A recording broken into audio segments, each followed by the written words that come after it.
just either a slightly different from what they are, or we talk, we see things are not normal.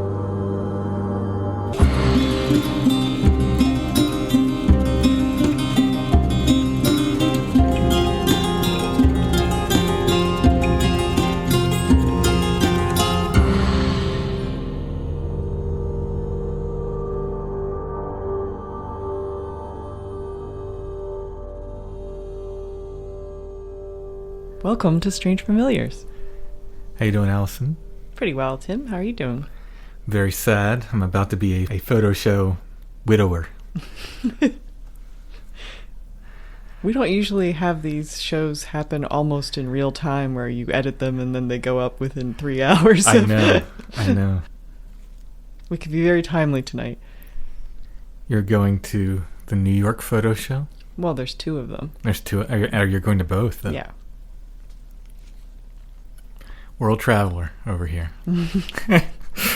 Going a whole one state away. I know. So tonight, in a bit, we're going to hear from Luke, who's going to tell us a story about a strange shadow creature that he saw, and then some Bigfoot experiences. But first, we have some other things to talk about. First, I want to talk about emails. I have a lot of them that I haven't answered. Yes. The Strange Familiars email inbox is insane. And I have done my best to keep up with it, and I continue to do my best to keep up with it. But if I haven't replied to your email, it's probably because I just haven't gotten there yet. If it's been less than a week, if it's been more than 2 weeks, it may have gotten lost in the shuffle. Do you have this going to your Gmail address? It's going to Gmail. I do not like... Can I just wax a little about the...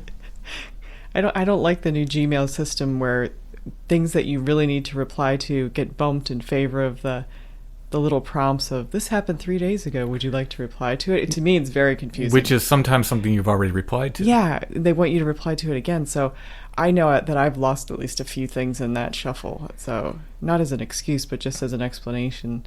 Yeah, and I do have the different folder, I have a folder for Flannel Man, a folder for guests that are coming on the show, a folder for all these different things. But it just doesn't help when you get so much email that you can't keep up with it. So this is my apology to everyone. I'm not trying to be rude. I always feel really rude, and I know I write short emails and reply a lot of times. That's just me trying to get through a mountain of emails and try to answer everyone. I know, I've seen you go through, and it's a lot of days, it's hours worth of email. I spend usually, if I'm keeping up with it and doing it daily, I spend between an hour and 2 hours a day on email.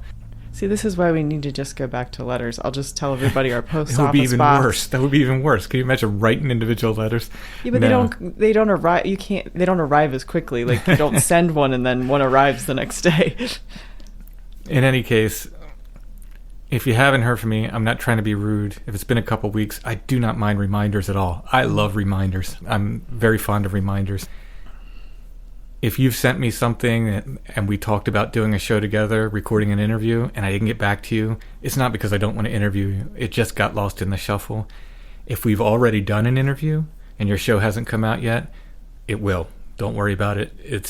There's a big queue, and I'm getting to stuff as fast as I can. Yeah, I can attest to the fact that there are interviews on a very regular basis now. I've been doing at least 4 interviews a week, and we do 1 show a week. So do the math. That they're going to get backed up. Yeah. It's just the way it is. Every now and then I can knock out an extra show like I did last week. Mm-hmm. That's cool. That's great for everybody. But it just, there's only so much time in the week to do shows and extras and so forth. So this is just my apology, and just to let people know I'm not trying to be a jerk. I'm doing my best. Mm-hmm. So... But I really don't mind reminders if you haven't heard from me in a while. And this applies to Gmail. This applies to my mail on Facebook. This applies to even to messages on Facebook, private messages. So thank you for being patient with me, everybody. We are in April already, somehow. April's going to be a crazy month. Soraya's coming next week. I promised I'd take him to Site 7. Josh is coming to stay for a week at the end of the month. In the middle of that week, Josh and I are going off to Rhode Island. We will be at the X-Filers United convention, I believe it's called. I'm going to say it's the only X-Files convention happening in Rhode Island the last weekend in April. So if I got the name wrong, you should be able to find it pretty easily. In any case, April is a crazy busy month. I'm still going to try to knock out 2 patron shows. We'll see, though. Mm-hmm. We'll see, because we got a lot going on. But I do have 1 patron episode planned. James and I went to Site 7. We recorded some new audio. Get to real time hear us talk about some things we're seeing there. In the same show, I'm going to talk about some other recent investigations I've been on and some neat stuff that's happened when I was out there. So that will be... Fun stuff like Lyme disease. Oh, I didn't even think about that. That tick was not picked up on a Bigfoot investigation. But it was picked up in the same place as the raccoon. Yeah, it was picked up in Hex Hollow. I had a tick embedded, and I mean embedded, in my stomach last week. And I'm currently being treated for Lyme disease, so huzzah. Welcome to the club. Yes. Last week's episode, The Nightmare Creature. 3 people contacted me, wrote me emails to say that they had seen the very same or something very similar, the same kind of nightmare creature that this guy saw. So his story was it would hit him and then he'd go into a nightmare. Oh, okay, that's right. To me, they're all nightmare creatures. Right? Yeah. I don't make a lot of difference. This one was particularly scary looking. No one mentioned that. However, he mentioned that it was behind his door in his bedroom. Uh-huh. And 2 of the 3 people that wrote something to do, like it had something to do with the doors of their bedroom. It would either open them or shut them or something. It was something relative to, and these are nothing, they're not really emails I can read. They're almost like just notes in passing. Like, hey, I saw this thing too, kind of thing. I would love to do like a specific episode. I was thinking like in Lauren's magazine, Morbid Curiosity, she had a whole section called Childhood's End.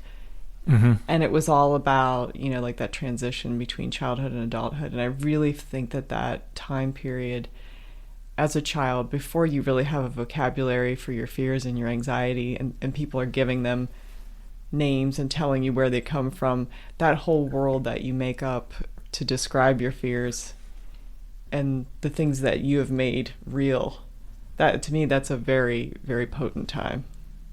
Yes, I agree. I do agree. I think as I get further along with this book with Josh, my challenge to unite the Jungian archetype with the physical things that I do believe people are seeing. Mm-hmm. I do believe they're physical when people are seeing them. I do believe they leave footprints behind.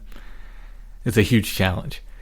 How do you relate to people that I think the wild man archetype is real and powerful, and in fact I think it's so powerful that it can leave footprints. Mm-hmm.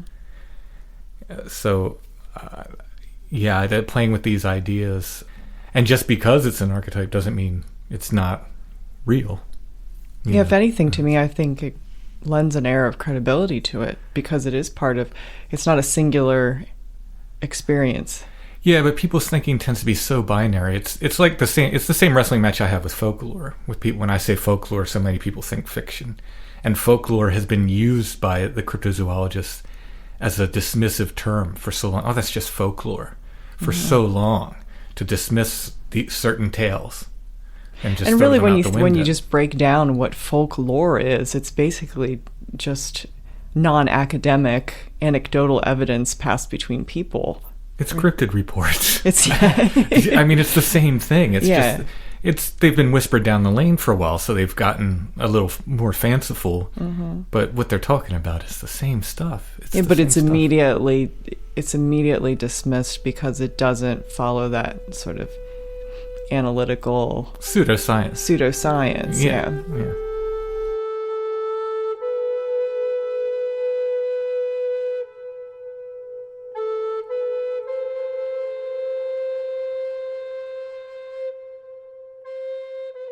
Well, tonight we have some listener stories. Speaking of emails, these are stories that have been coming in. For some of them are older than others, and I thought, you know what, it's time to get through some listener stories. So we'll read a few of them tonight. Are these people that did not want to be interviewed, just wanted to share something, but didn't necessarily want to be interviewed? Or? Yeah.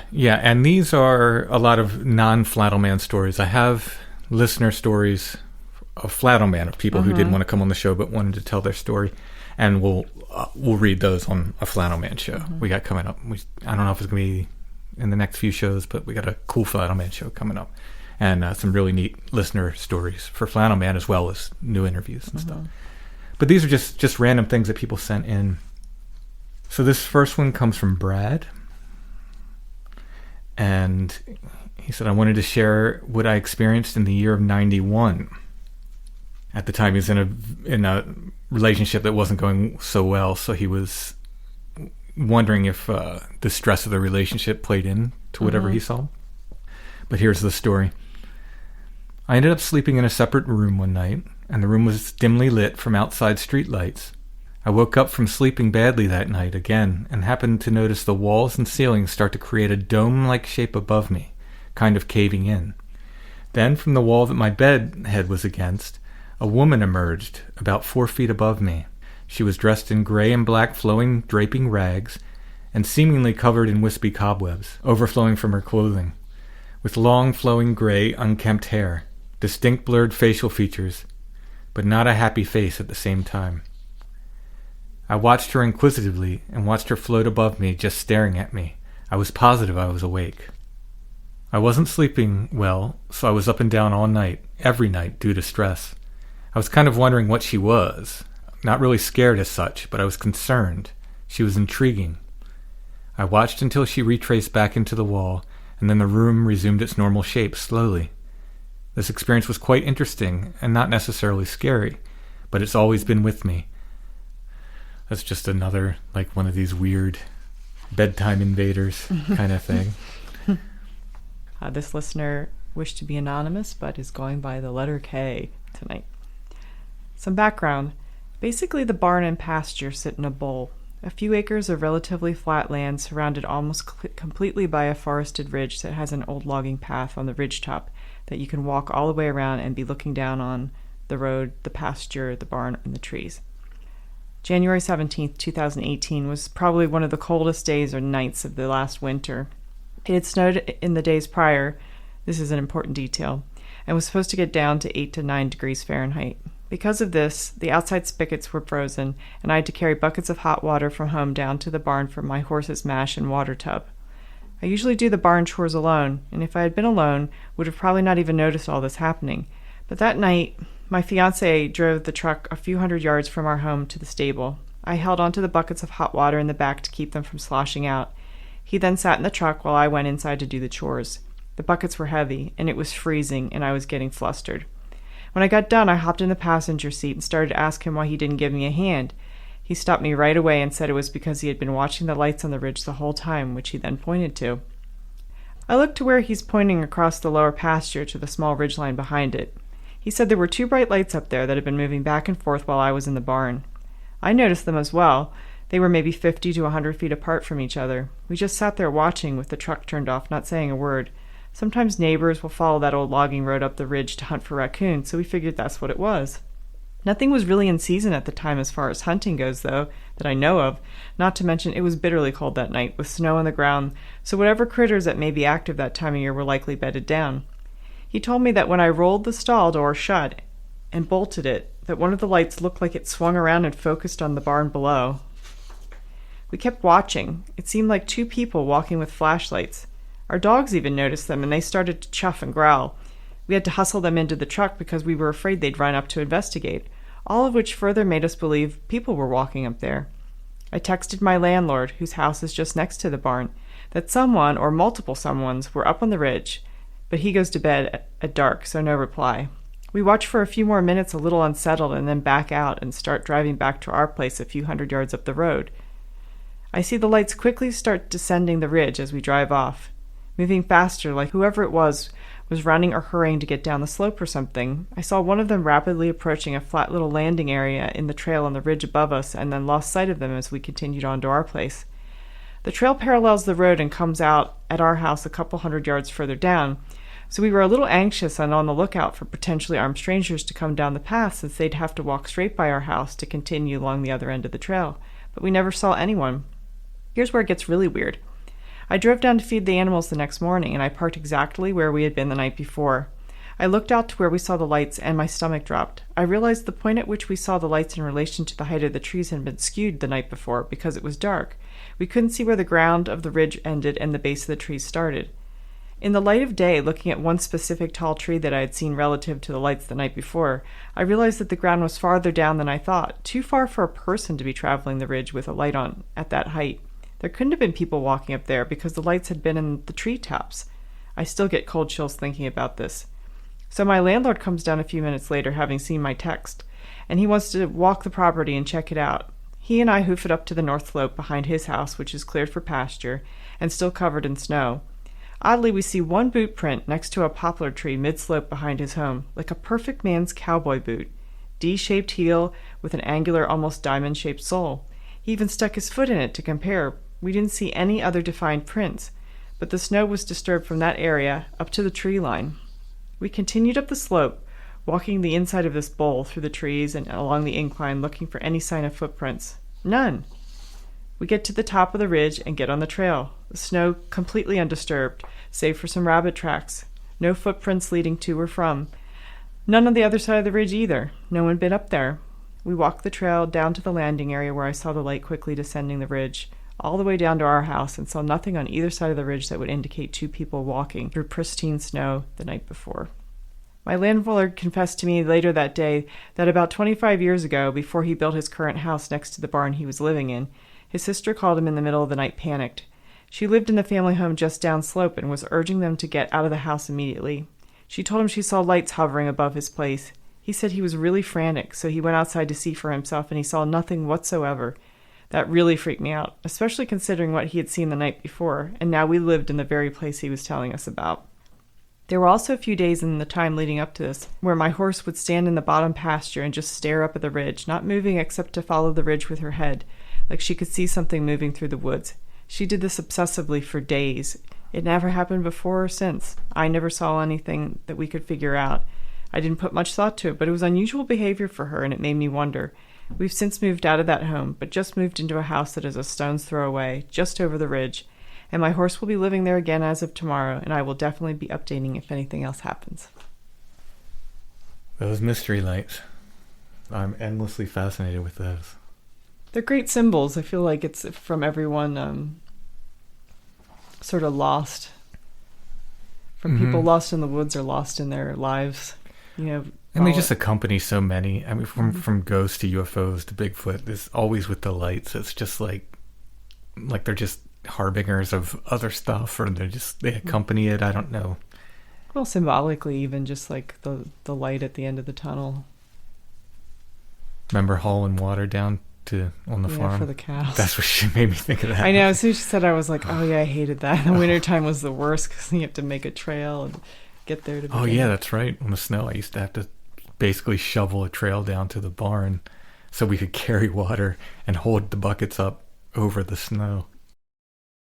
Well, this is a story, if I remember correctly. Your expertise as a former professional picture framer may come in handy analyzing this story. All right. This is from Adam. He has two stories. The first one is called The Phantom Sound of Breaking Glass at 3 a.m. During my teens and 20s, I had a dark, negative personality and an attraction to horror movies, etc. I was also a decent illustrator, and in senior art class I drew perhaps my most realistic and surreal work, which consisted of 3 cubes stacked in a pyramid, each cube showing 2 sides to the viewer. On the 6 faces of the cubes, in black and white, I drew a leering self-portrait, a reverse image of the character Deadman from the 80s comic book, scenes from Hooks and Chains from Hellraiser, and the Hellraiser movie logo and tagline, It's Time to Play. The drawing was made on illustration board, and surrounded by a mat board of similar thickness, which extended past the illustration board by a couple inches and held with masking tape. The general consensus of people was that it was creepy, and due to my personality at the time, I took that as a compliment, as you do. Fast forward a few years to the fall of 1991. I was returning to college after a year off, and the illustration was now on my dorm room wall. I lived alone. As it happened, Ed and Lorraine Warren were doing a speaking engagement, and I went to see them. For reasons I won't go into here, I was disappointed in them. We all are. And feel they were charlatans. We all feel similarly. Things I found out since then reinforced my intuition. But during the evening, the one thing which I took away was Ed saying that while midnight is known as the witching hour, 3 a.m. is known as the devil's hour. This was something I'd never heard before. Afterwards, I went back to the dorm room for the night, a room which was divided into a small area for the bunk, where the illustration was tacked to the wall, and a main room with a large window. At a few minutes after 3 a.m., I remember only 3:00 something, but I'm pretty certain it was either 3:04 or 3:07 on the digital clock. I was awakened by the loud sound of crashing glass. When I heard it, my first thought was that someone had thrown a rock through the big window in the other room. But despite my aggressive nature and adrenaline flow, I didn't jump out of bed ready to run outside and start fighting. Instead, I was overcome with a feeling of complete lethargy and thought, oh well, I'll clean up the mess in the morning. And I fell back to sleep immediately. Everything about my reaction was uncharacteristic to both my personality and habit of being a light sleeper. In the morning, I woke up thinking about cleaning up glass as the first order of the day. But when I sat up in bed, I saw that the aforementioned picture had come off the wall, turned about 90 degrees to the wall, and balanced perfectly upside down and facing me. The masking tape had come off the top, which was now the bottom, of the mat board backing, and despite being some 2 inches longer than the illustration board, was only an inch away from it, and served to prop it straight up. Imagine something like a narrow tent. I was confused by this, and when I picked it up and tried several times to duplicate how it landed on a balance, the closest I could come was to bend the rigid mat board at least 8 inches away from the illustration. That effect was totally different. The whole deal was still nothing like the vertically balanced anomaly to which I awoke. Nor could I figure out how the picture came off the wall when it was firmly attached by several tacks.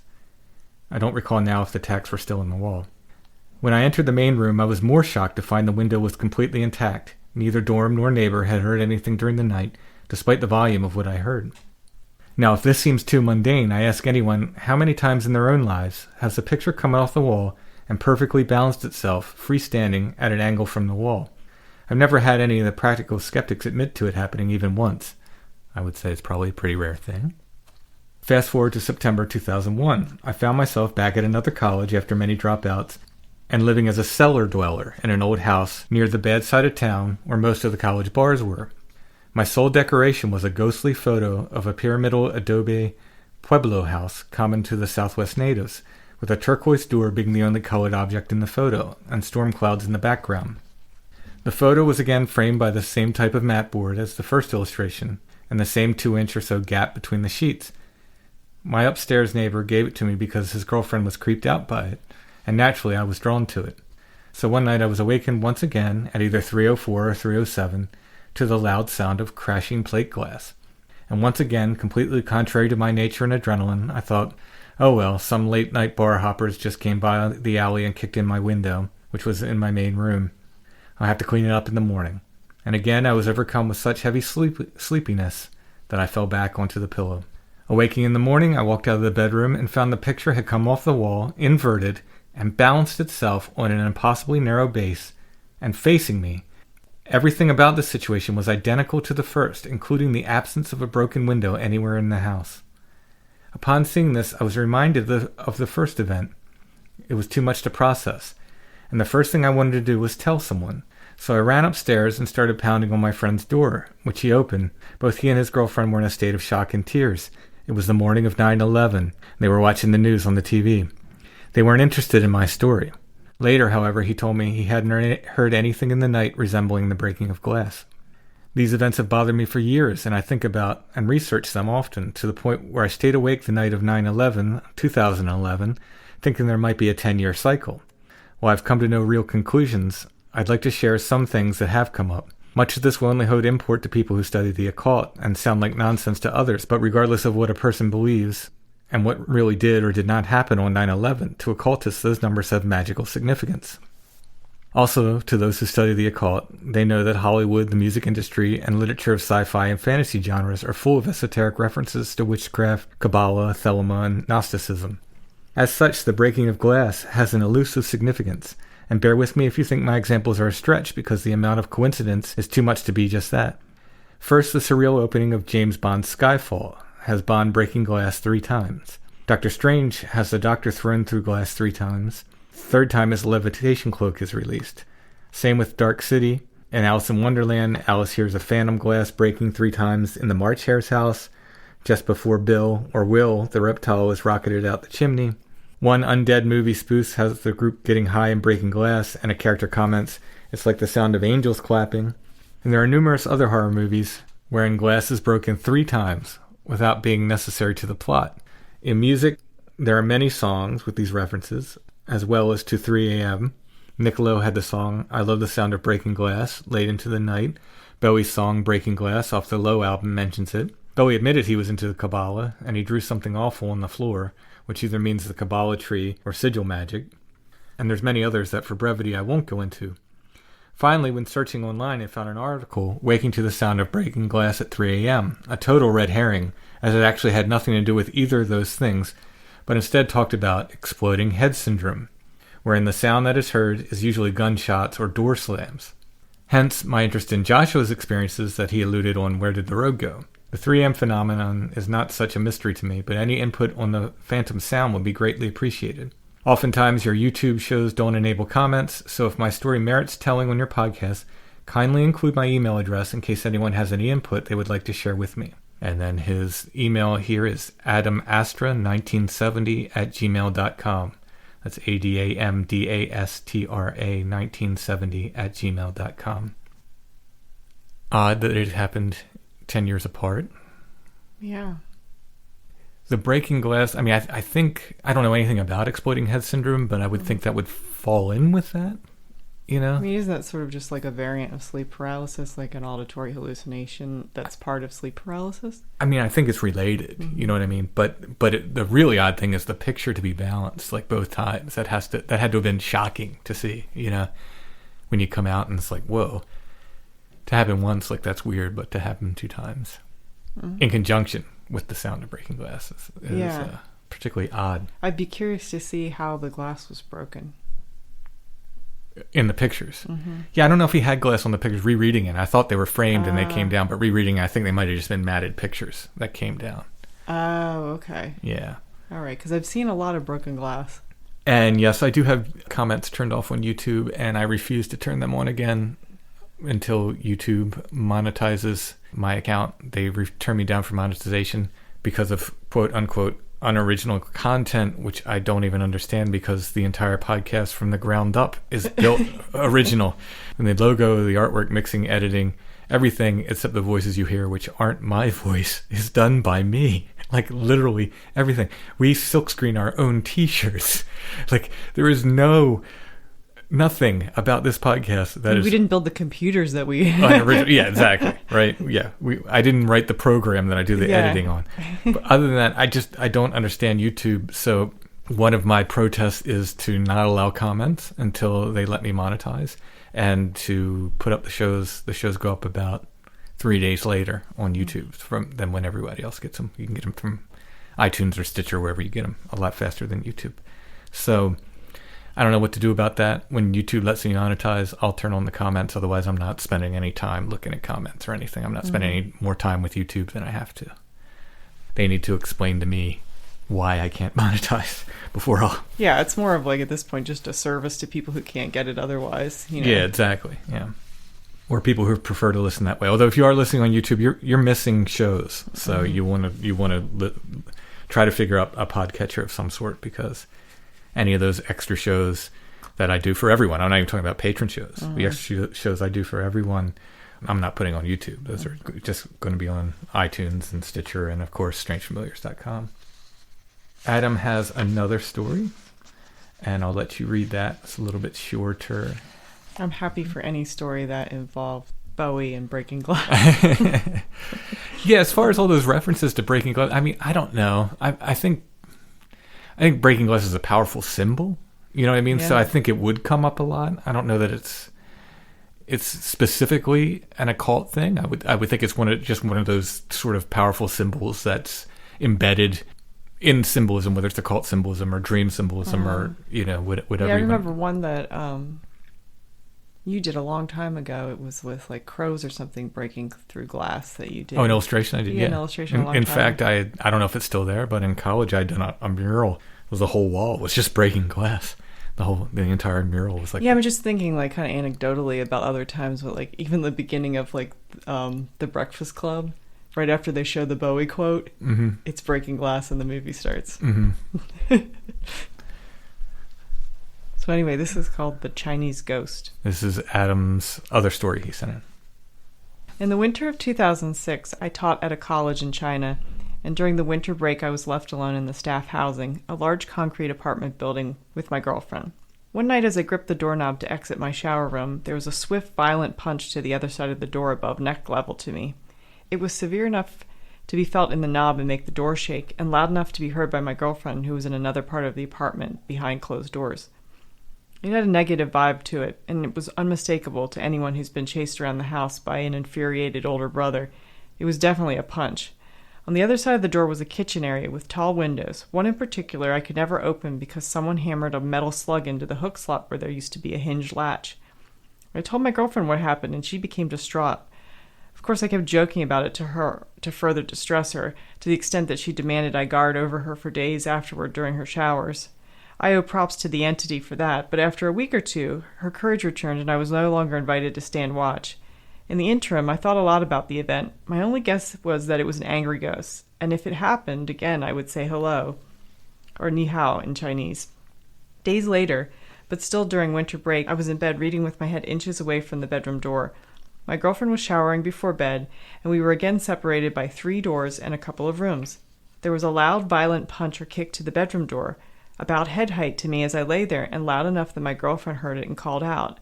I was stunned, but maybe because I had rehearsed the response in previous events so much, I reactively said, "Ni hao?" I heard an immediate loud metallic bashing sound in the kitchen outside the shower room, and a clinking sound of metal bouncing off tiles. My girlfriend screamed, and I jumped out of bed, opened the door, ran across the main room, and opened the kitchen door as my girlfriend opened the shower room door to peek out. The kitchen window that was impossible to open because of the metal slug jammed in the latch now stood wide open, with the cold air blowing in.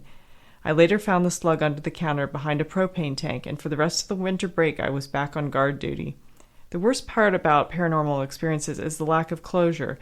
I'd like to think the entity just wanted to be acknowledged, and that maybe by doing so I gave it some means to escape. I never had any other events in that apartment before I left the school.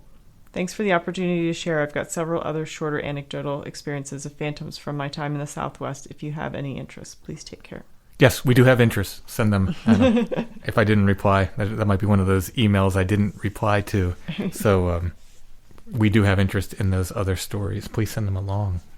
And if you have stories that you want to share, if you want to come on and be interviewed, or if you want to share your story via email, strangefamiliarspodcast@gmail.com.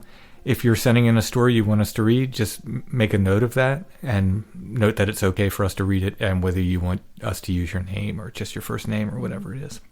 In general, we don't use last names no matter what, unless someone really specifically requests, like, hey, I want my last name here. Like Adam requested, we give his email, so we gave his email. And we will keep doing listener stories. Keep sharing. Thanks, everybody.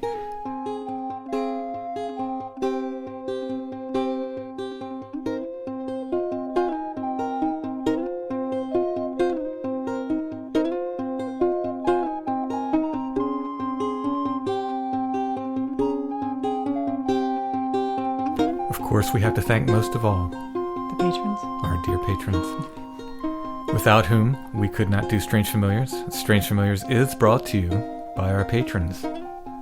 If you would like to help us make Strange Familiars, please consider becoming a patron at Patreon. It's patreon.com/strangefamiliars. We revamped the levels of support there. There's a lot of different choices now. You can get things like stickers or t-shirts, copies of my books. I think you can get all 4 books at one price. And the way those prices are structured, if you're in the US, they're pretty much paid for the first month. So you can jump in at whatever level you want, get the reward. And we'll send out the reward either the first month or the second month. And then you can just knock down to, a lower level at the following month. That's the way they're structured. You don't have to stay at whatever level forever. Mm-hmm. You can go in at a higher level and then go down to $3 a month. And the $3 a month level, you get the extra shows. That's the lowest tier, but you get a bunch of extra content. Sometimes we'll do extra, bonuses for them. I try to give away, when I do a new album, I'll give away downloads and stuff to patrons just as a matter of, thanks for being a ends up patron. being almost like $1 or something, an extra show. It's not... Yeah, if we can do 2 or 3 shows. But it also gives you access to all the old shows. So if you're, if you're on a road trip and you want to listen, you're out of shows. Exactly. And we get to that point too with podcasts. We're like, I wish they just had 5 more shows. Yeah, exactly. And we've done solidly at least 1 patron show a month, every month since the first month. We've been trying to do more than that. And we've succeeded for the past few months. We'll see. Like I said, April's going to be a heck of a month. Mm-hmm. But we'll see. I'm going to try to get 2 shows out this month for patrons. Maybe I'll twist Josh's arm when he gets here and we can do something live with Josh. It'd be really fun to do a live roundtable. Yeah, it would be. It would be awesome. In any case, $3 a month, if that's all you can afford, you get extra shows. That helps us so much. It really helps us make the show. At this point, we couldn't do it at all without the patrons. So thank you, patrons. Patreon.com/strangefamiliars for more. If you don't like the idea of a subscription, you don't want to pay a monthly thing, you can do a one-time donation. That is a huge help as well. We've had several people do that this month. Thank you so much. We have. And there's a paypal.me link at strangefamiliars.com in the show notes if you want to help that way. That, of course, is a great help as well. And thanks to everybody who's done that. And without further ado, let's get back to Strange Familiars.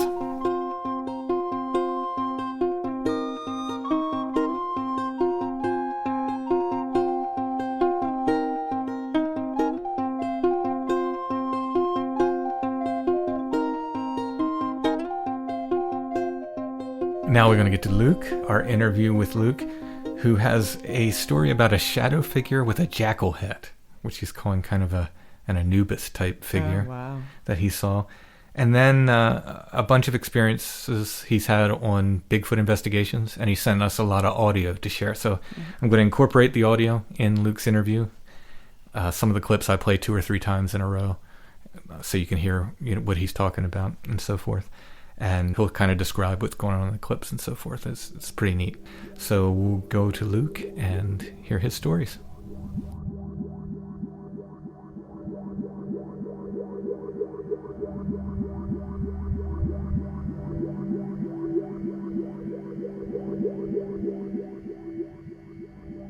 All right, we're talking with Luke, who contacted me originally about a really weird kind of cynocephalic. Is that the correct pronunciation? Cynocephaly. That's how I pronounce that. A dog-headed entity, we'll say. Yeah, dog-headed. And we would listen to a really early episode where I was talking about a friend of mine that she's a very nice woman. She doesn't even have internet access, so I don't think she's ever heard the podcast. She's read my book, I think, my first book, and she heard me on Coast to Coast AM. And somehow or another, she got my phone number, and she calls me up, and she'll call me about once every 2-3 months, and just tells me ghost stories, local ghost stories that she's collected over the years. She's an older woman, and she said she just has notebooks and notebooks full of these weird old stories. And she told me, one day she told me the story of her neighbor who had been coming to her and saying she'd been waking up with these dog-headed entities in her room. Well, at first she just said dogs. She said, I'm waking up with these dogs in my room, and I don't own dogs. Then she said they were watching The Mummy, one of the old mummy movies, the ones, I guess, from the 90s. And there was some sort of, Anubis creature in that. And when that came on the screen, her neighbor said, that's it. That's what I've been seeing at night. So I told that on the podcast, and you heard it, and you wrote me and said that was really weird because I saw something similar. So go ahead, take it away. Yeah, that really blew me away. That was, I think, episode 7 of your podcast, which I've gotten through all the free episodes and gotten all caught up. So you've done a great job. Thank you. But yeah, I was probably 7 or 8 years old and sleeping in bed one night, and I woke up. I have no idea what time it was, but it was middle of the night at some point, and my bed was facing the door, so the foot of my bed was directly in front of the door, and I look up just in time to see this shadow person walk into my bedroom but it had a head of a dog or a jackal. It had the upright ears, pointed snout, and it was completely shadow. I couldn't see like glowing eyes or anything. And I see this thing walk into my room, and it's about somewhere around 3 foot tall. Not like a full-grown person's height, but it was, I guess, close to my height at that age. And it walks in, and it starts kind of creeping along the wall, similar to the way, I guess, like in a cartoon when you see like a spy sneak along, and it's just creeping along my wall, and I'm seeing this, and I'm completely mystified as to what I'm looking at. But I realized that on its current course, it's going to continue around the wall, and eventually it's going to end up right at my bedside, right beside my pillow. And I was terrified of that. Yeah, so that's reasonable. Yeah, I muster up as much courage as I can, and I'm barely able to squeak out a little boo. And when I do that, the thing freezes, and it turns its head and stares directly at me, which completely terrified me. I could tell that it knew that I could see it. And then after what felt like, it felt like 10 seconds or so of it staring directly at me, it turned and scampered really quickly just out of my room and was gone. It was almost a blur when it went out, a lot faster than the way it came in. And, I had no idea what it was. I remember the next day telling my dad I saw this thing, and he just kind of dismissed it like, oh, that's cool. What do you want to go do next? And I had no idea. I didn't have any reference for it. I had never seen any scary movies at that age. And it wasn't until a couple years later when I was flipping through a book in the library at school, and I came across a thing about Anubis and the Anubites, and I just went white and had goosebumps all over me. I was like, this is what I saw. And it scared the crap out of me, and I felt like whatever it was just going to come back someday. Did it ever? No, I've not that I have seen. I obviously I've heard the term shadow person, and I've listened to enough, paranormal podcasts and so forth where they've been mentioned. Having not seen one, does it look like there's dimension to these entities, or do they look kind of flat? Have you seen the substance, the Vanta black? Yeah. It's just an absolute black. You can't see any depth to it. Mm-hmm. So it's very similar to that. It looks like a shadow, and I can't see anything inside of it. It just has this shape, and it's moving along, and I could tell it looked at me, but I couldn't make out eyes. Other entities, including even Bigfoot, have been described on this show as blacker than black. Which right. I assume it's the same kind of idea, that Vanta black. Yeah. So you couldn't make out any details, but it seemed to be, I guess if something's that dark, it's hard to tell like what kind of dimension there is to it. Yeah. I guess what I'm getting at is they seem more than shadows, though. There's a denseness to them. So yeah, I think so. Mm-hmm. A shadow, you can still see through it. You can see stuff on the other side. Right. I could not see through this thing at all. Wow. So it had a solidness to it. So first of all, I think it's very funny that a young kid wants to get something's attention and says boo. I think there's just a humor to that, Yeah. Yeah. So you got the idea that it was sort of caught. Yeah. And is that just because it kind of froze and looked at you? Yeah, and I guess looking at it through the window of time, my impression of it has changed since when I was a little kid. That I'm looking at it now, I feel like whatever it was kind of scouting. It was new. It's like it was the first time I'd been there, and it was checking out the place and was scouting the house out. Mm-hmm. and it wasn't expecting to be caught. And when it got caught, it got out of there as soon as it could. It's so many of these entities that people talk about, these, and especially there, it seems like these, I don't know, we'll call them nighttime entities. These things that that people see in their house at night, usually at night. They get that way, like when when people wake up, or when people walk into the room, or whatever it is, they get like, whoa, they're caught. They have this like, oh, you, like, maybe you shouldn't be seeing me, or how are you seeing me? Right. Yeah. Really, really interesting. Did you ever experience anything else like that? I don't think I've ever seen like another shadow person or an apparition. I've definitely felt like I've been watched in places. Like some places feel like they have in my words, like a memory to them. Yeah. And some places are a lot heavier. It's usually historical places or cemeteries. They feel like an old memory. And in some of those places, it feels like I'm being watched. But I've never seen anything since then. I guess the last question relative to this, for now, what would you tell people who would say, oh, you were just dreaming? Like, how would you answer that? I can definitely understand why people would think like that. It's never, I was wide awake. It was a real life experience. Dreams have a certain quality to them, and this didn't. And, there were, I guess, that night my dad had stuck a stuffed animal on my bed after he had come in after I'd gone to sleep, and I had grabbed that, and, that was something I didn't know was there beforehand. I was awake to do that. I was awake. I think that any skeptic would just say, oh, you were dreaming. You know what I mean? Right. I mean, obviously, and that's a lot of people's answer. Of course I know when I'm awake, and I know the difference. And a lot of this, even going into the Bigfoot stuff as well, a lot of it is really hard to swallow unless you've experienced yourself. And, I don't expect people to, and people shouldn't just blindly buy into what somebody else says. Mm-hmm. Yes.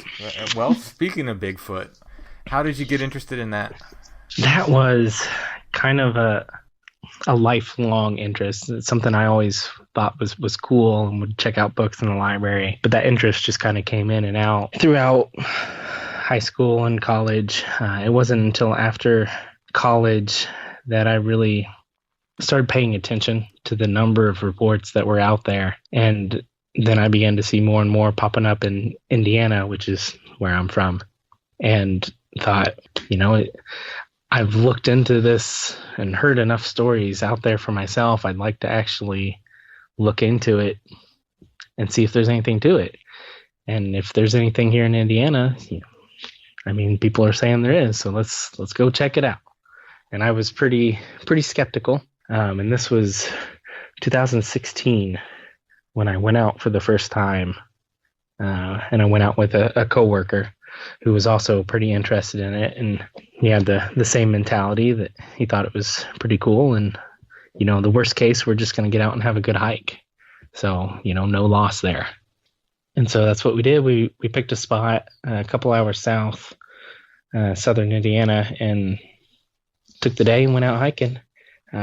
Didn't find anything too convincing the first day that we were out. There was a few things that were interesting.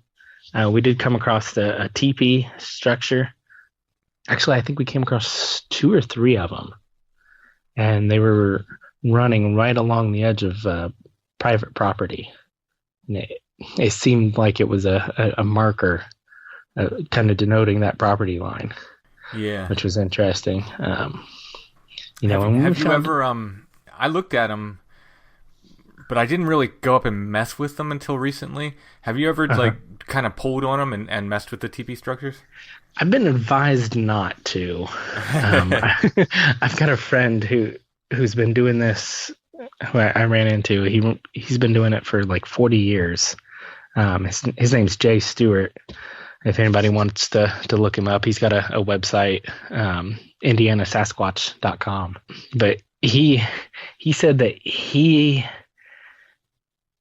had an experience where one had fallen down, and he thought, "Oh, I'll just be a nice guy and put it back up." And the second he did, he got zapped really hard, and he dropped to his knees, was on the verge of throwing up, and just he couldn't move. That's really interesting, actually. That's very, very interesting. Yeah. I will say I messed with one recently. had observed them. I'd photographed them. I'd found a few, and for whatever reason, I went up and tried to pull it apart. Like, not maliciously. I just wanted to see, like, how is this made kind of thing. They are so sturdy that it just made me further believe that kids didn't do it.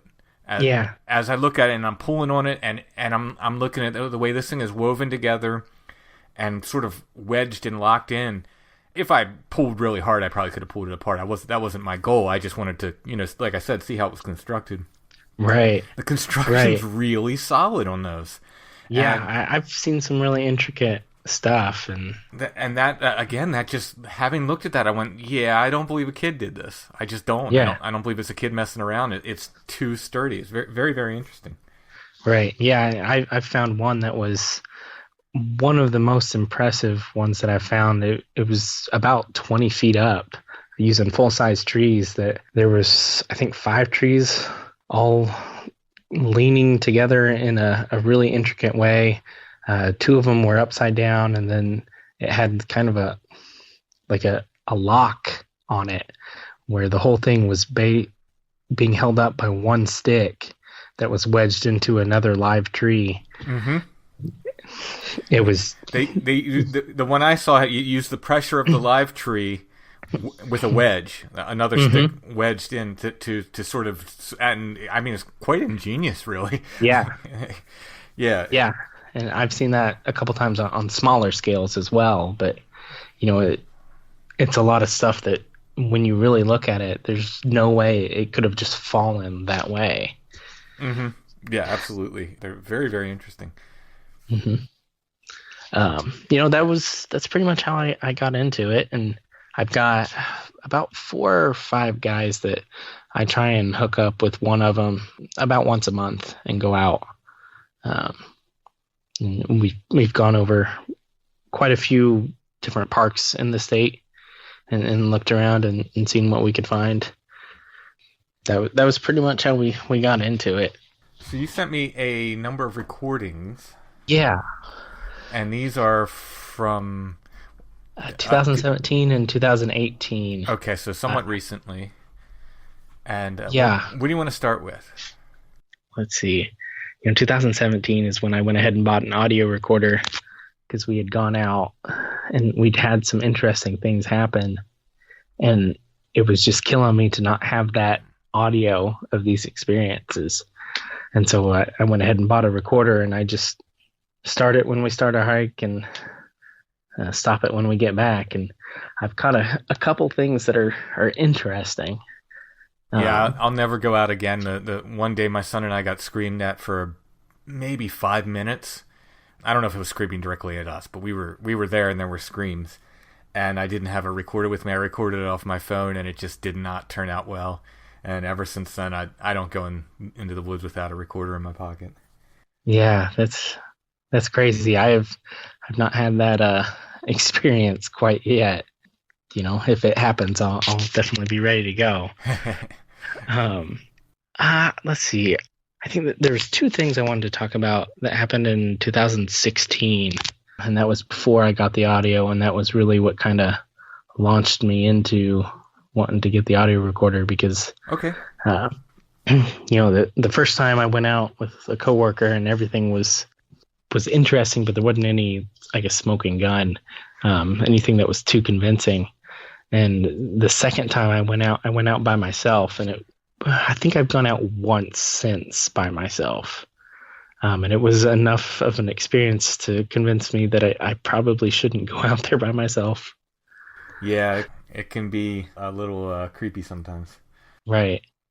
See, I went out to this area that I've dubbed Threepenny Hill, and it's got a number of structures on top of this hill, and it's not too far off from where I park my truck, but you walk up almost a straight incline. And every time I've gone there, it's changed, which is really neat to see. One of the most noticeable changes is there's like a line of dead trees. It's almost like a barrier. And almost every time I go back, there's like another line added. So it's almost like another fence saying, this is our area. And it's really, really interesting because the number of structures up there is what made me convinced that they were in the area and that they were making these structures, because they were just one after another and everything was all pointing in the exact same direction, which I went ahead and followed.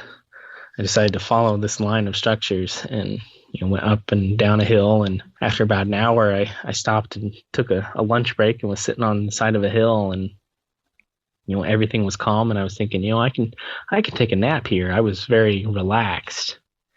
And then for whatever reason, I went from that calm to a very panic state.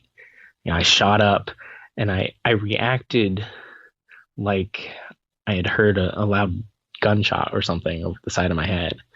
And I shot up and I was spinning around trying to find out what was going on. And it took me a second and I realized I didn't hear anything. I'm reacting for some reason and I don't know what it is. I didn't hear anything. I don't see anything. Everything's fine. And I had to kind of calm myself back down, and I don't know what that was about. And it's the only time I've ever had that instant reaction.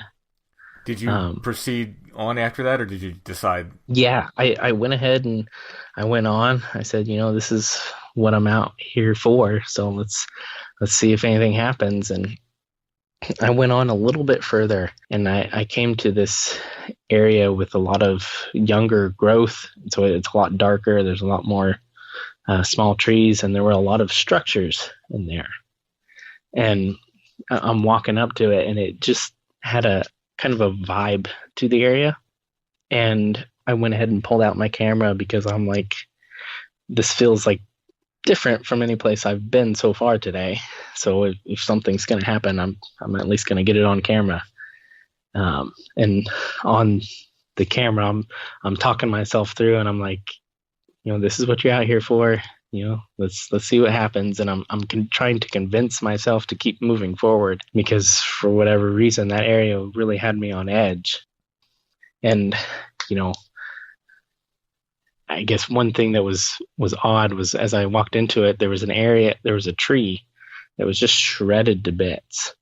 And I think that tree was done by a cougar.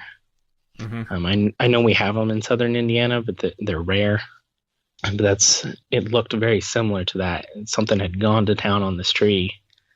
But, I walked through this area, and then halfway through it, that feeling just completely fades and everything's fine. And once I get on the other side, then I heard a rock clack and a whoop. After then, I decided it was time to pack it up, and I went home. Mm-hmm.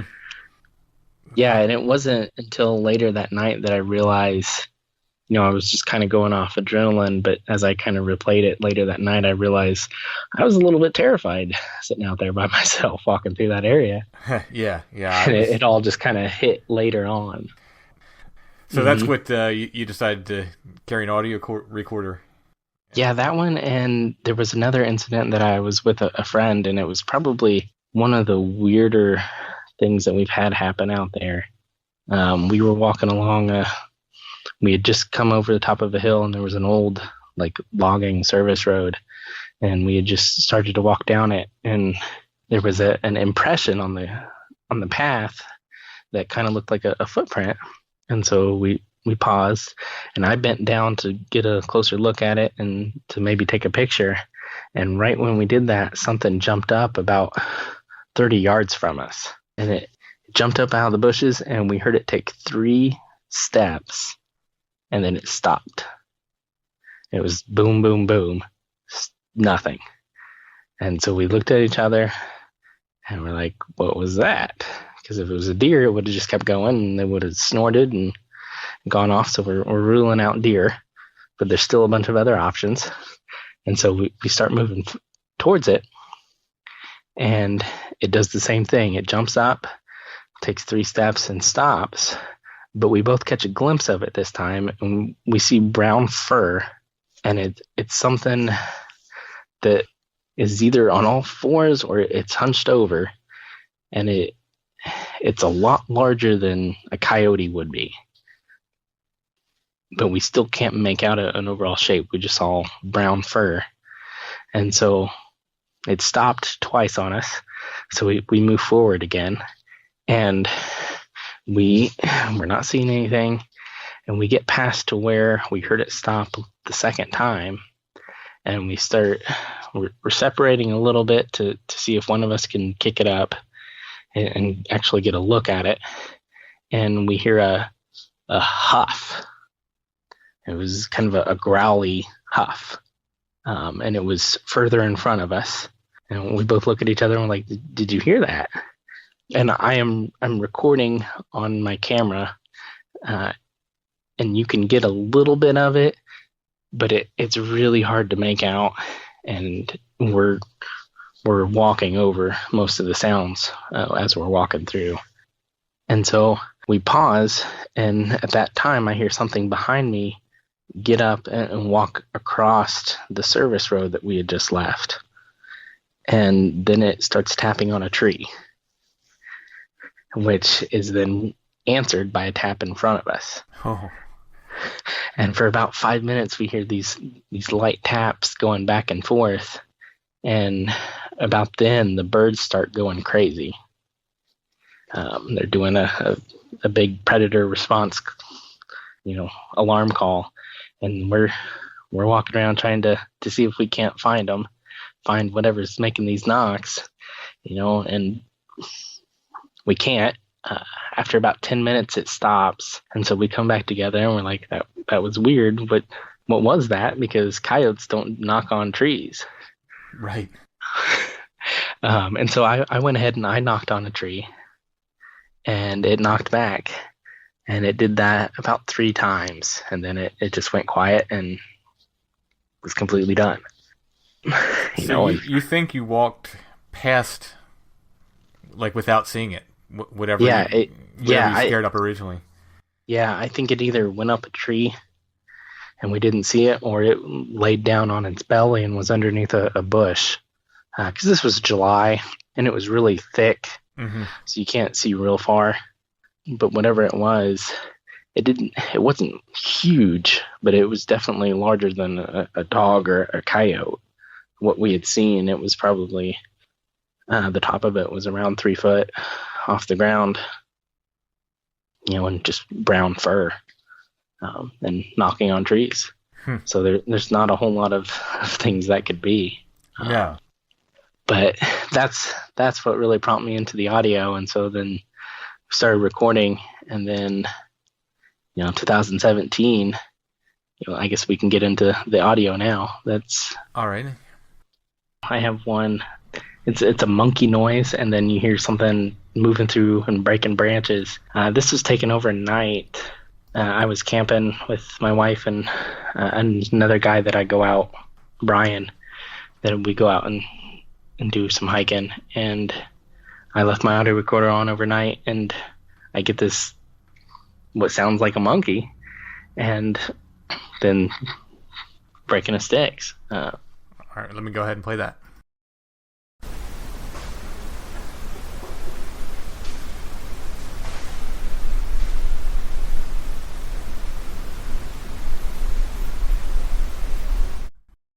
Okay, so what you're calling the monkey noise is real short, right? Yeah, it's really short, and it's really quiet. You definitely probably need to amplify that or wear headphones to pick that up. I could hear the sticks breaking. Yeah, I can definitely hear them. And it's real brief at the start of the recording, right? Is that... Yep. Okay, yep. Yeah.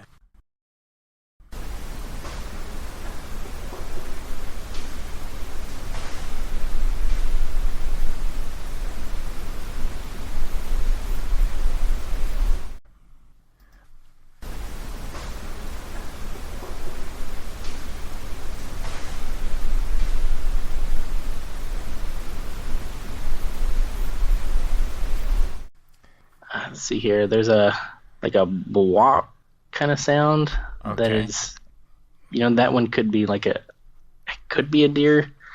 It's kind of interesting to me. It was also picked up that night. Same night? Or, no, it was the next night. All right, let me go ahead and play that.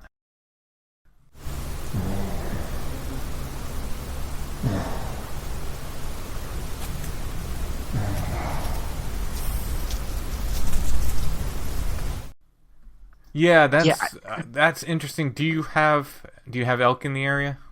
No, we have whitetail. Mm-hmm. Yeah, it's the same here.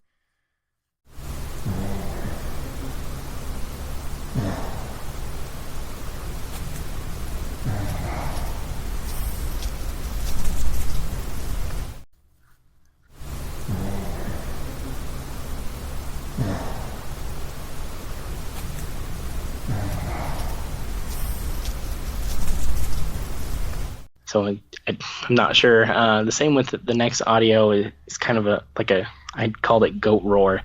It was really weird. Again, we were out hiking this time with another guy, and it happened as we were walking, so it was hard to pick up. Mm-hmm. So I don't know how well you'll be able to hear that one. I'll play all these clips, multiple times to hear them more than once.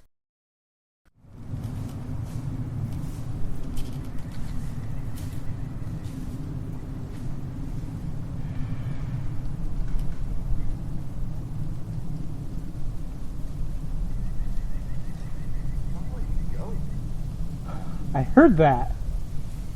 The heck was that? Check the time on the recorder so we know where.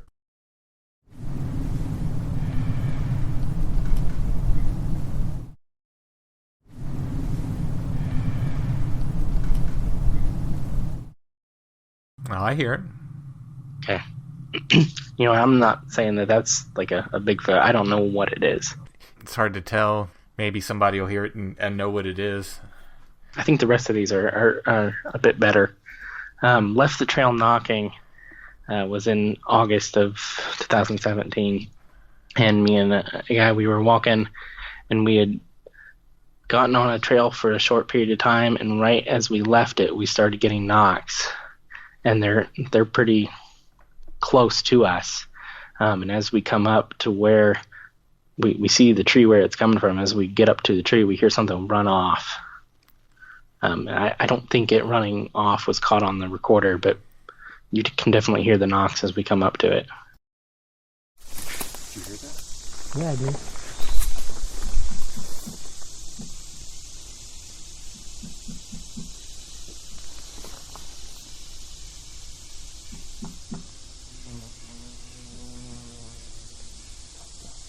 Not a woodpecker. Sounds like it's kind of... it's not trees creaking together. No, not this time.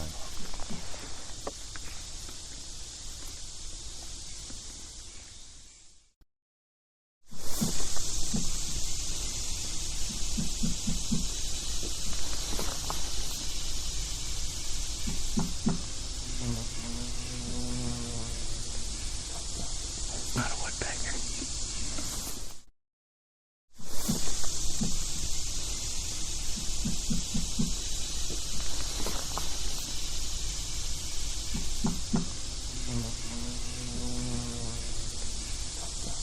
Not a woodpecker. That's interesting. That I don't know if it's you or someone says that doesn't sound like woodpeckers. Yeah, that was me. Yeah, it doesn't. I mean, at least from here. Yeah, it's a solid knock. I think they were individually, and then followed up by others. But that's not the way a woodpecker knocks. They tap tap tap tap tap. Yeah, usually. It sounded more. There's more substance to it. To what was pretty big. Yeah, exactly. Yeah. And then the last one was return knocking on Threepenny Hill. It was the same day, actually. So we got multiple knocks that day. And this is the hill where you said all the structures are. Yeah, where all the structures are. And so we got to the top of the hill that day, and we heard a knock behind us and then a knock in front of us. And so we knock and we get a response. I think we got a double knock back, and then we knock again and we don't hear anything. And this was actually before the clip you just played. Oh, okay. This is earlier in the day. Yeah, it was about half an hour earlier. And it's a lot more faint, so you definitely need headphones for this.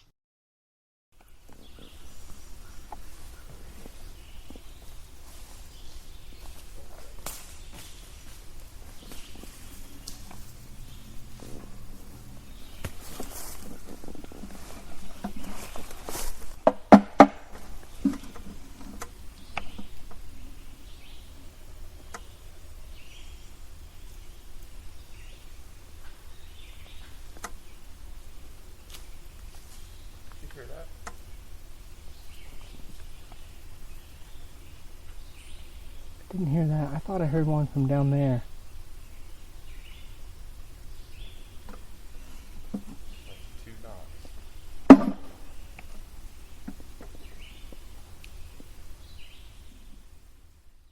To be clear, the loud knocks are you knocking. That loud was me.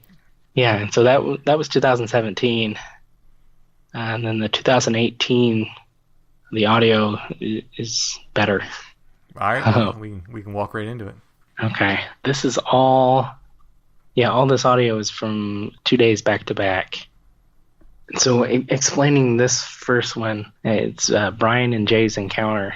Jay Stewart, the guy I mentioned earlier, he's got an area where he's got a gifting spot set up, and he has been gifting on and on with them for a couple of years, and they've done quite a few cool things. They took a stuffed animal that he had set out, and it was gone for I think a year. Don't hate me too much, Jay, if that's wrong. But it was either a year or two, and then it just came back all of a sudden. And he has seashells that he sets out, and he's come back and he's had like a mummified tree frog that was set inside of a seashell and then covered up with another shell. Wow. Yeah, and so they move stuff around, and I think he had a fossil put inside one of the shells once. They're interacting with him, and he has seen them in that location on more than one occurrence. And so we had gone out with him that weekend, and it was the three of us, and we went back to check on his games, and we're back there for like an hour or so, and my wife had actually come up to the campground that day, and so she called when we were back there and said she was coming up to the gate, so I needed to leave and go get her. And so I walk out, and that, I think, is what threw them for a loop, because in the past, every time he's gone back there, everybody's left together. Mm-hmm. And so this is the first time that we had gone there, and then one of us had walked out, and they had stayed behind. And so I had set an audio recorder out and hidden it, and the plan was to leave it overnight and come back the next day and pick it up and see what we got. And so I had already hidden it. I get the call, so I start walking out, and they're still there. And about 10 minutes after I walk out, they're standing a little bit away, and they look over, and they see an upright auburn hairy figure walk like 10 yards from my audio recorder and just go right across, and it just glided. I think they said it was somewhere around 6.5 to 7 foot tall. And so they both saw it, and it walked right past my audio recorder. And on the audio recorder, you can hear it shuffle past really quickly. Wow. And yeah, it is really, really exciting because I have their verification and I have audio of their sighting. And, by itself, the audio isn't that special. Mm-hmm. You hear shuffling. It could have been anything, but they had visuals of it, and so that was really, really exciting. Another thing I'll mention before you play it is that you'll hear right before it walks past, you'll hear blue jays start going off. And blue jays are something that we've not heard back there. And we hear it following this Sasquatch as it goes through. And in one of the later audios, there's another point where you hear shuffling and you hear a blue jay following whatever's shuffling. So we believe that the blue jays are following and kind of announcing that they're there. Huh. Well, it's interesting because blue jays are corvids. They're in the crow family. Mm-hmm. Which, of course, people have noted very often crows either announcing, Bigfoot or seeing around Bigfoot or Bigfoot mimicking crows or right. Any number of things. Even I think it was Duke who told me about Bigfoot with trained crows. Like people think I've heard of that. Trained crows to announce humans' presence and so forth when humans are in the area. So this is the audio clip, Brian and Jay's encounter.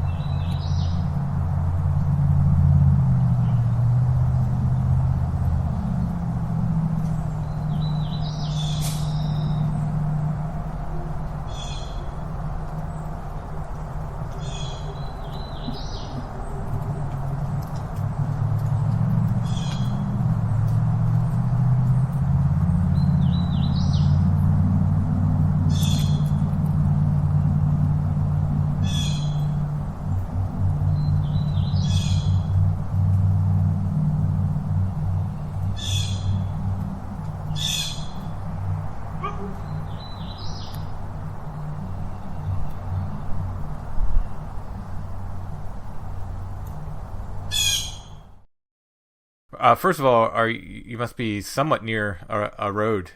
Yes. Mm-hmm. Yeah, this is on a hill overlooking a highway. Mm-hmm. And so you hear cars going back and forth. Which, when I first got into this, that used to bother me. I used to, anytime somebody have a recording and I could hear traffic in the background, I'm like, there, no way, there's traffic there. Nowadays, it doesn't bother me a bit because it's odd. I found sign and recorded stuff a lot closer to populated areas than I would have ever thought possible when I first heard this. So there is traffic noise, and there is something in here. At what point? About 45 seconds in is when my friends see it, and as it goes away, they whoop at it, and so you'll hear that whoop. So that's them whooping. That's them. Okay. All right, that's them right after they saw it. Gotcha. Okay, that's what I was going to ask. Okay.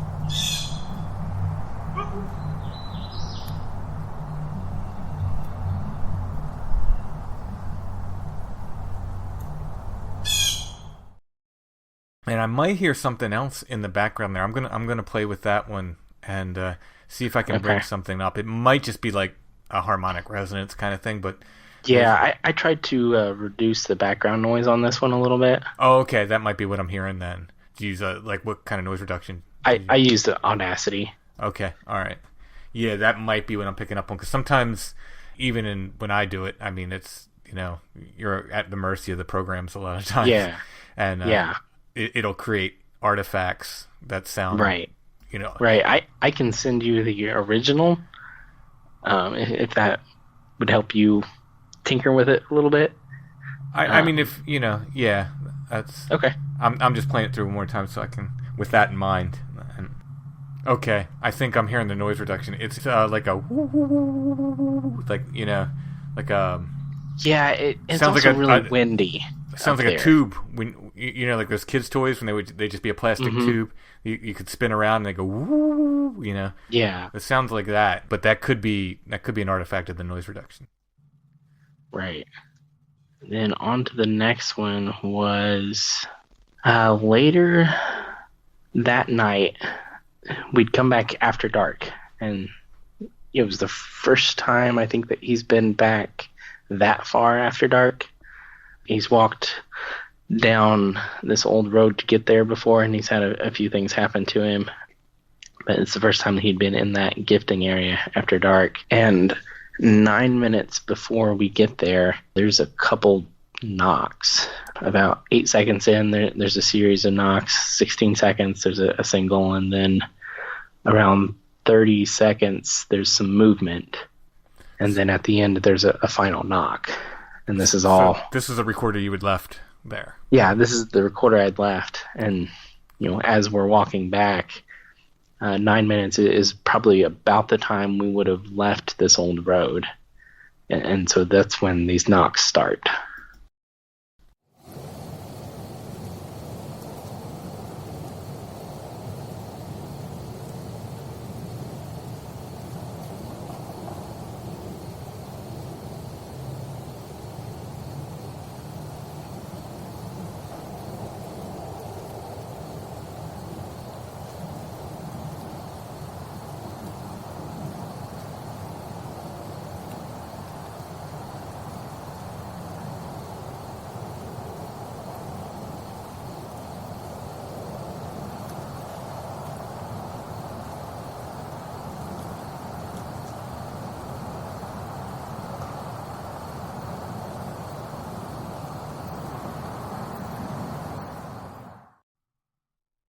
So right at the end there, there's some kind of movement. Like sounds really close to the mic. Yeah, we think that the way it's set up is there's this really thick, brushy area where we think they hang out, and that they've got a sentry located, and it overlooks this old road and this gifting area. And then there's this open spot that's on the crest of the hill, and then it goes down this really, really steep embankment to a highway, and then there's more forest on the other side of the highway. And so we think that they're hanging out in this thick area, and then they're crossing across to get away from us. Mm-hmm. And then I think this next clip is a little bit longer. There is, throughout the night, there's a series of noises that I've compiled into one clip. And so it's a bunch of little segments of audio. Mm-hmm. And there's 3 points where there's kind of there's some sort of vocal that's made that wasn't picked up any other time in the 50 some hours that we left the audio out. Isn't it fun going through all that audio? Yeah, it is. It definitely is. And so this is the only time that we heard these. And when I'm listening on headphones, the third time that you hear it, it sounds like it's a little bit closer. So it sounds like it's moved.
those are interesting because they're sort of isolated like that.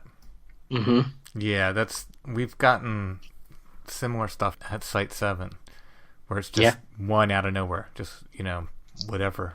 You can tell, like, every now and then you'll hear a dog barking or something. It's like, well, that's a dog barking, and they don't tend to just bark once, They'll, Right. Yeah, but you get these occasional, just for whatever reason, these hoots or whatever.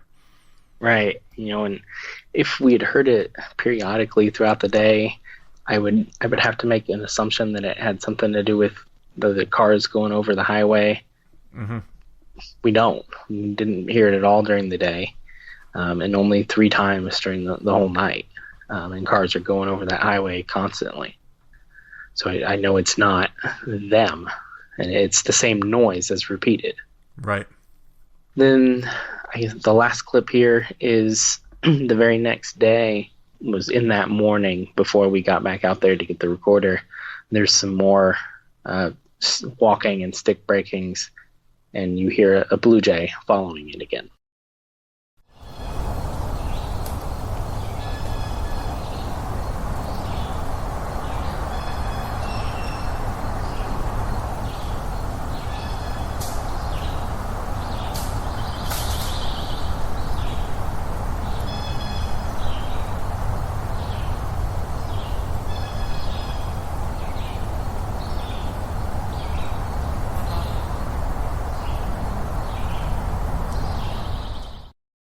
It sounds pretty big. Yeah, that's, again, we didn't see what made that noise, but it definitely sounds large, and it's something being followed by a blue jay, which we have from the day before happening with a Sasquatch sighting. Right. The blue jays are really interesting. Very, very interesting. Yeah. Later on, when we got the recorder that day, we packed it up and we decided, well, we'd kind of try the same thing that we did the day before. And this time I stayed, and Jay walked out, and he got to where the old road ends, and he hung out there, and I stayed back at the gifting spot, and I waited to see if anything would happen again. And after about 10 minutes of him standing there, he hears something jump up and take off in the brush away from him that he believes is one of the sentries. He said it was kind of like a rabbit that, when a rabbit is hiding from a predator, it just sits there and stays and stays and stays until it just can't take it. Right. And then it has to jump up and get out of there. And it was a large animal. He said it was a lot like that. And so he hears it taking off away from him and heading towards me. And at this point, I hear it, and it's coming straight towards me. And it gets right to the edge of that thick brush, and it stops. And I'm looking to see where it's going to come out, and I can't see it. But I obviously heard this large animal coming towards me, and you sit there and wait and wait and wait, and nothing ever comes out. And I think it just traveled down this brush line and went around behind me. I think it saw me. That's why it stopped right there on that edge. Yeah, if there's some kind of natural animal, and I bounce back and forth on that, leaning towards not, but whatever they are, they seem to know exactly where we are at all times. They track our positions very well. They know where we are. Yeah. Couple questions. Just curious. The stuffed animal, was it like beat up and weathered when they brought it back? Yeah. It was definitely. It had been out in the outdoors. Mm-hmm. It didn't look brand new. Mm-hmm. But it was whole. It still had all of its limbs and eyes and everything. It wasn't chewed up. Right. And he had these up on a tree, about 8 to 9 feet. He stuck them up on an old dead pine tree. So they weren't just laying on the ground. He's had I think a goose and something else that he stuck out there. And it was a dog stuffed animal that disappeared for a year. I'm sure you heard the episodes we did with Strange Brow, Tobe Johnson, and he was having things sort of aport. So they were disappearing in one location and showing up in another. Oh, yeah. Uh-huh. It would be very, very interesting to, and it's impossible to track this, but you just wonder if somewhere else there was another Bigfoot researcher, and they're like, wow, these stuffed animals turned up out of nowhere. Right. In our area, and then they just went away after a year or whatever it was. I put little bottles, tiny corked bottles of wine in a tree. I had them disappear, and then reappear, and then disappear again. And they weren't. The wine wasn't. It was still in the bottles. They weren't uncorked, right. But the bottles themselves went away, came back, and then went away again. Very, very, very strange stuff. Yeah. I don't know what to make of that stuff. Right. Interesting. What's your take on Bigfoot? Do you just think it's a natural creature? I'm open to the possibilities. So far, my short experiences haven't shown me anything that I can't describe as natural. Everything that I've experienced has been something that corresponds with other well-known animals that they do, and so I've not had anything too out there happen. Have you seen any weird lights in the woods? I have not. I have not gone out in the dark too much. I tend to prefer going out in the daytime when I can actually see everything around me and try and follow these stick structures. I try and document a lot of them in this area that I go to. So I haven't gone out too much in the night. That said, I have friends who have seen them. In the same areas you're finding this other stuff, or just... Yeah, and other places too. So, I know it happens. Mm-hmm. Luke, thanks for sharing your stories. Yeah, no problem. Anytime. If you run into anything else, keep us informed. Yeah, we'll do.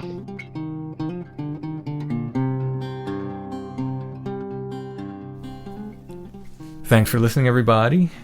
I do want to thank the following folks who gave us PayPal donations: J.Y., Eric C., and Brian M. Thank you all so much. Those PayPal donations are huge help, too. They allow us to keep going. So we will be back next week with another episode of Strange Familiars. iTunes is messing with the ratings. And we don't know what this means. We don't know what this means. But this seems to be something that you've mentioned to other people that that have podcasts, and they're experiencing the same exact thing. At least the paranormal podcasts are. Because Wes from Sasquatch Chronicles brought it to my attention. It's happening to him. It's happening to the Confessionals. It's happening to Strange Familiars. It's happening to Where Did the Road Go? It looks like it's happening to at least all the paranormal podcasts, maybe to all independent podcasts. I don't know. That would be my suspicion. I don't know. But in any case, it's a pay-to-play situation. On February 21st or something, we were number 7 in our category on iTunes. That's the highest we've ever been. That's great. That's fantastic. To give you an example, Oprah's number 1 in our category. Mm-hmm. We were number 7. That's fantastic. That means we're reaching a lot of new people. That means we're going to get recommended to new people, et cetera, et cetera. In the middle of March, you can look at it on a graph. There's this drop-off. It's like we fell off a cliff. And we went from... We're usually, even when we're not as high as number 7, we were hovering in the top 20, 30, which is fantastic. I mean, that's amazing. Better than I ever thought we'd do. We dropped from there to like 300, 500, something like that. Yeah, no, this isn't sour grapes. This is a phenomenon that we've seen with other podcasts that are at the same level. Right, it's the same graph. You can see the same graph. You can see the same graph that happens, and we drop down, and then suddenly we went up again. We didn't go all the way up to where we were, but we went up to like number 60.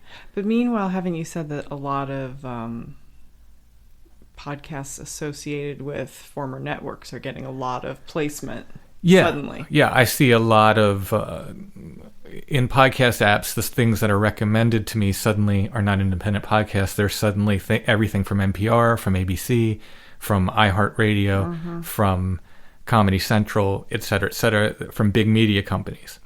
That's what I'm getting recommended. So I don't know if it's something where the big media companies are like, hey, we can't have Strange Familiars at number 7. But that doesn't not them look good. specifically, but I'm using them as an example because I'm intimately familiar with our ratings. But yeah, Strange Familiars and podcasts like us. Because like I said, it's happened to all our friends too. The same drop also has happened to our friends. It seems so reminiscent of what we experienced running a record label. When all of a sudden there was a huge push towards appropriating indie culture into like a model that was based on just the regular retail culture, where now it's like, well, our distributor will take our things, but if we want them to be placed anywhere in an actual store, well, that's another cost. Exactly. And if you want it to be placed in a certain row, well, that's another cost. And it's entirely pay to play. It's paid placement. And it's disheartening. I don't know for sure that's what's going on, but like I said, you can see it on a graph, and it happened with all the podcasts the same. So we're as high as number 7. We dropped down to number like 200, 300, something like that. Back up to 60, back down to 200. Again, 200 and change. I don't know exactly where we are. Once you get out of the top 100, I don't even pay attention anymore because it's just like, we were doing so much better. And what accounts for that drop off? I'm getting the same number of downloads as far as I can tell, roughly. It varies from month to month, but it's, and this really isn't a sour grapes thing. This is a trend that we're seeing amongst other. This is amongst us and our friends. The graph is almost the same. You can put the same graph up. The shape of the graph is the same. They may have been higher or lower in the ratings, but the shape of the graph is the same. And we're not all in the same. Like for some reason. Where Did the Road Go and Strange Familiars are in one category, Sasquatch Chronicles is in another. So we're not even on the same category on the charts, and the same thing is happening. It's the same graph you can see. Well, I fear that like anytime there's this sort of like egalitarian platform, it very quickly becomes co-opted by people who can pay to have their presence more widely known. Yeah, it's heartbreaking because podcasting really did feel like the kind of thing where you could start from scratch. You could put the work in, you can make a good show, and you could get known.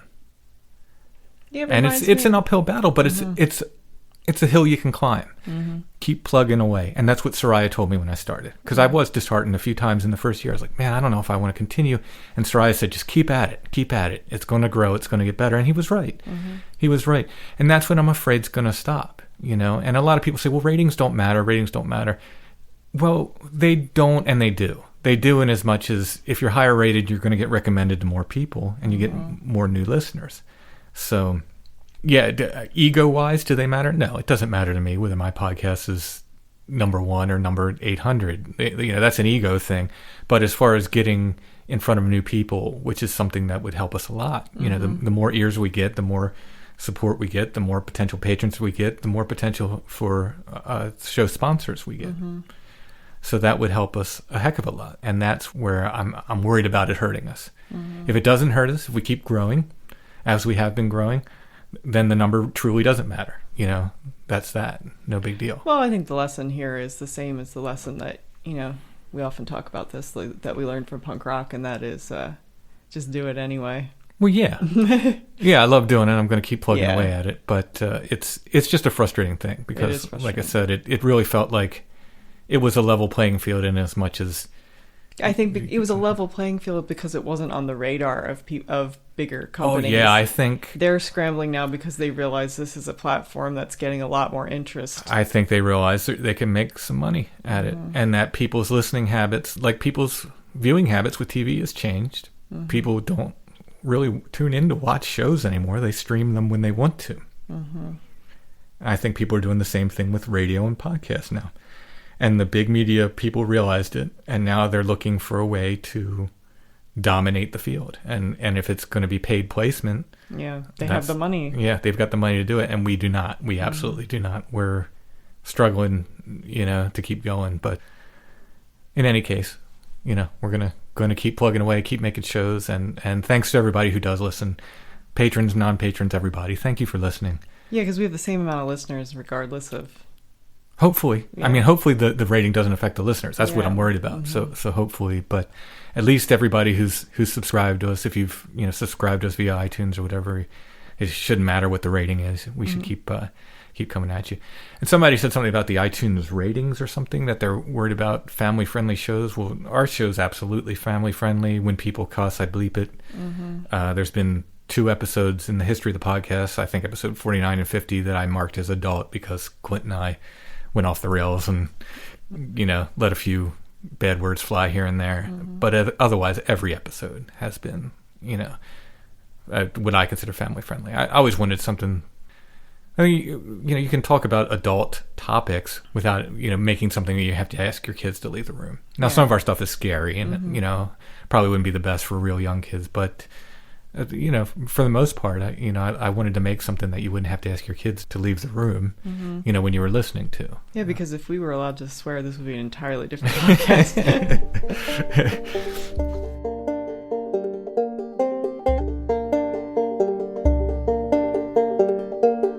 Strange Familiars is brought to you by the patrons and Dark Holler Arts. Music, books, art, podcasts, and more. darkhollerarts.com. Intro and background music is by Stone Breath, which you can find at stonebreath.bandcamp.com. And we do have a Facebook, facebook.com/strangefamiliars. Because we're old people. Our kids say Facebook is for old people. So apparently we're old people. We have a Facebook. And we have a Strange Familiars gathering group on there as well. I think the book club is starting. So if you want to be a member of the Strange Familiars book club and discuss different paranormal books and so forth, hop on Facebook and join the Strange Familiars gathering group. I would love to do an episode on paranormal children's books. I'm sure they're out there. Do you have any in mind?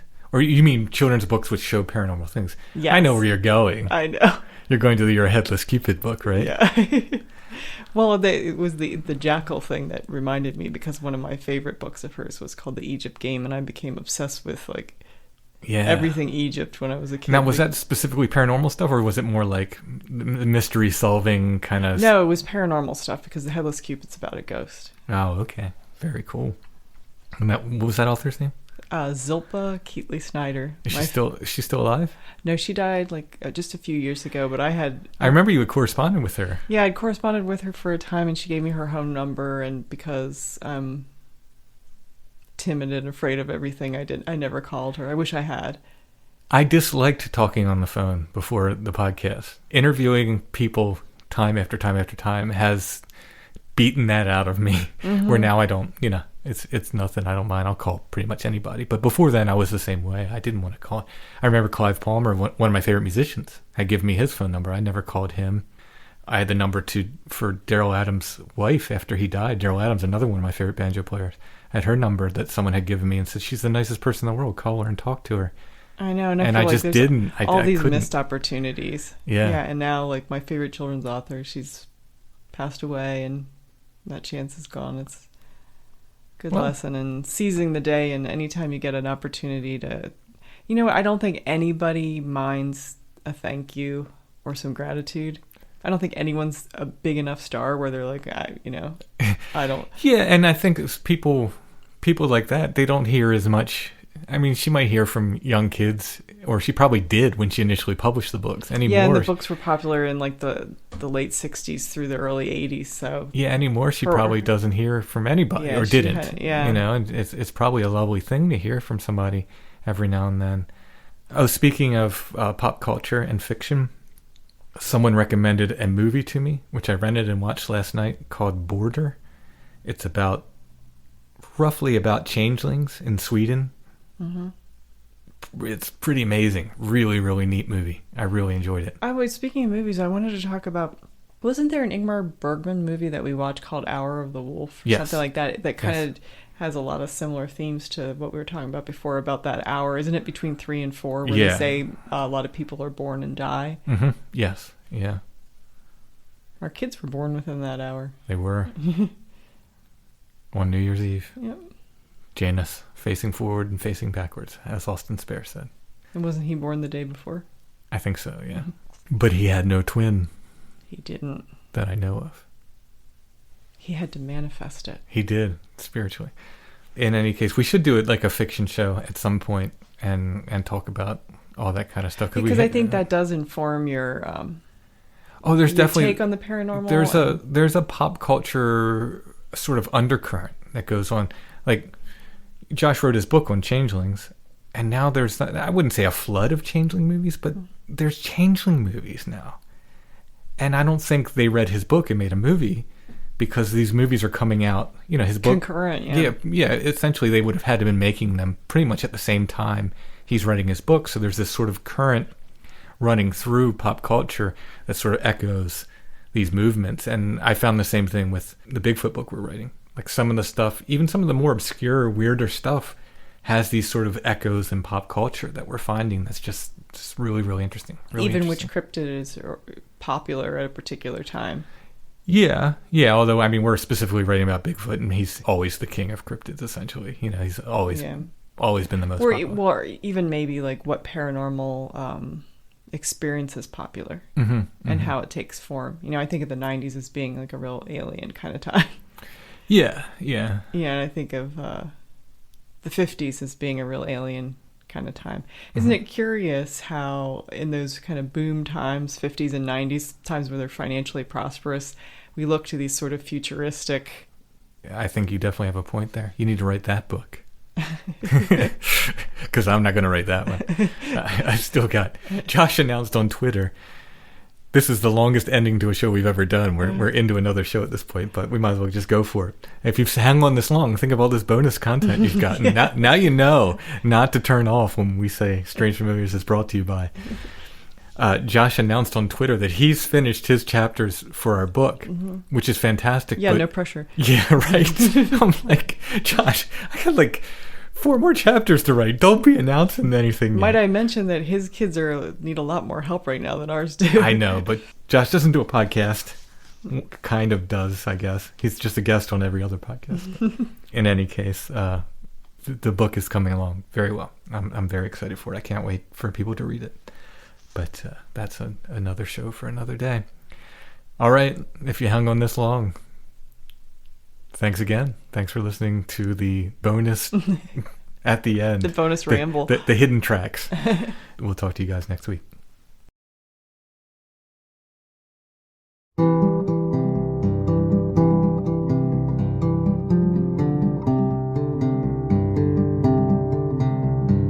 Oh, the sun falls behind her hair and makes a halo of scarlet red, and still she weeps all alone. Angel breath caught in blood and bone, the long shadow twist and pull, the night birds wake to their call. Soon the moon crowns the sky.